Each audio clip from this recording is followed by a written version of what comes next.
నమస్తే అండి. ఈరోజు భగవద్గీతలోని మరొక పద్యాన్ని తెలుసుకుందామండి. ఆ పద్యం ఏంటంటే, మనుష్యానాం సహస్రేషు కశ్చిద్యతతి సిద్ధయే యతతామపి సిద్ధానాం కశ్చిన్మాం వేత్తి తత్వతః. అంటే దీని భావం ఏంటంటే, ఇప్పుడు కోట్లాది మంది ప్రజలు ఉన్నారు. ఈ జ్ఞానం అనేది వేలల్లో ఒక్కరికి మాత్రమే కలుగుతుంది. అది ఎట్లా అంటే, 10 మందికి సేవ చేయాలని, ఇతరులకు హెల్ప్ చేయాలని, ధర్మంగా నడవాలని, మన సంపాదన కూడా న్యాయంగా ఉండాలని, ఇలా ఈ ఆలోచన వేలల్లో ఒక్కరికి మాత్రమే కలుగుతుంది.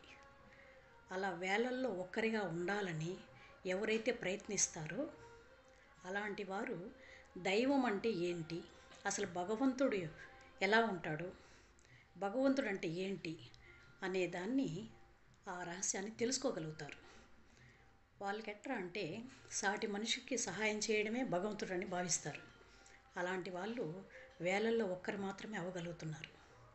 ఇలాంటి ఆలోచన అందరికీ కలిగితే చాలా మంచిది కదండి.